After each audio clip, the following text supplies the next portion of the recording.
What to do, everybody? What to do? Today I will be reviewing Pokemon Go. It's not a movie review, it's more of a phenomenon review. First, I'm going to talk about the good and the bad. This game has been going so out of control. Every single person and their mother and grandmother have been playing this game. The good about this game: it actually makes you go outside and explore the world, and you become the Pokemon trainer, and you get to go out to these places and interact with people, get some exercise. Exercise is my weakness. I enjoy that aspect of the game. It's super fun, just going out and sharing your knowledge. I'm a huge nerd. Sharing my knowledge of Pokemon with the newer generation of people that may have not started with the first generation, the best generation of Pokemon. And that's super cool. I know I've met a couple of friends up at my local park just by playing this game. And a lot of my friends that play it, #Team Instinct, they love it, and we all get together with them. We go out, we go to our downtown areas, and there's tons of people playing it, and it's just so much fun. The catching aspect is really good and fun. I do enjoy that, except for, is it just me, but in the newest update, catching Pokemon seems so much more difficult. Oh my goodness.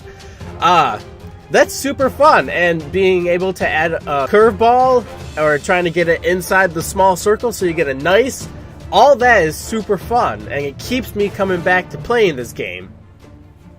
I chose the wrong team, and I restarted my game recently because I got to a certain level where the game kind of just starts getting stale and boring because you have everything. So there's nothing really to look forward to. And that leads me to the bad about this game. Once you reach a certain level, the game kind of, for me personally, gets a little stale. And that level cap for me would be level 20. Once you get past level 20, you've essentially have everything that you would ever need, and then you just go out and catch Pokemon. But then that kind of gets boring after a while if you're doing it just by yourself. Because you gotta think, to get up to level 20, you had to have been doing this stuff for quite a while. So that's why I restarted. Plus, I chose the wrong team, as I said earlier, so I want to restart, get a new fresh take, and it rejuvenated the fun for this game if you restart, because then you're like, oh, I had such great Pokemon in my old one, and I want to get that all back. I want to get back to the status that I was at, where I was able to take over gyms and all that jazz. And that leads me into con about this is the gym battles. The good about the gym battles is that the gyms, the Pokemon look great. It's a free-to-play game, so that's always good, but there are microtransactions, which are bad.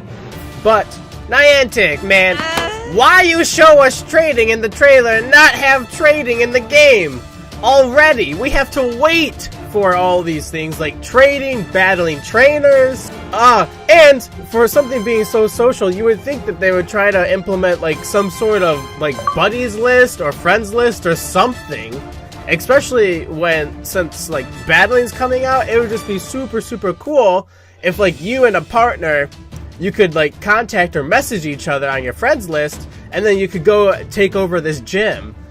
And the gym thing, again, going back to that, oh my gosh, I hate when you take over a gym and then some guy on the same team that just lost the gym claims it back over. You do all the hard work knocking them out, and then all that they do is snipe and take their gym back. It gets so aggravating when like I would do all this work taking down a gym, and then the same people that own the gym are just waiting, and then they snipe that as soon as it becomes a white gym to where you can take control of it. They snipe it, and then it kicks you out, so you can't claim the gym. There should be some sort of cap or something, kind of like have it where once you take a gym and you get all the gym leader perks, it makes you wait for like a day. Make that to where like if you take over a gym, you have to wait a full day before you can take it over again. Or make it where if you drop it down to 0, you get priority and you can take over that gym regardless of whoever taps on it. If you took down that gym, you should have priority and you can claim that gym. And then they can go back and fight you. But I just, the whole gym mechanic I don't really like. And make it turn-based!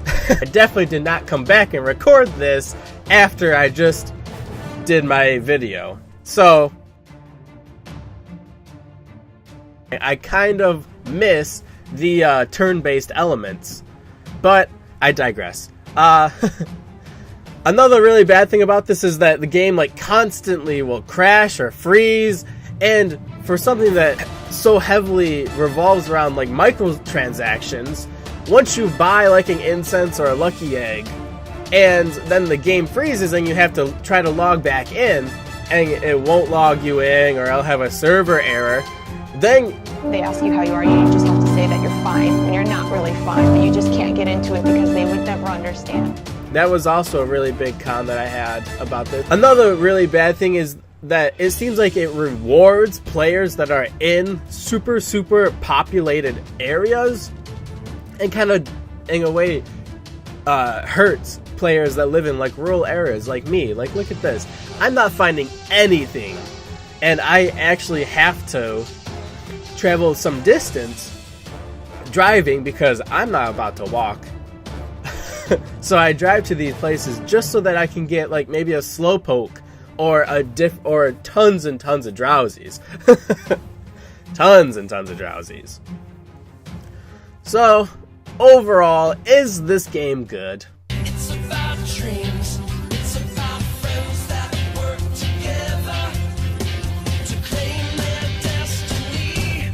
It's about reaching for the sky, having the courage and willing to try. It's about never giving up, so hold your head up and we will carry on. Simply victors.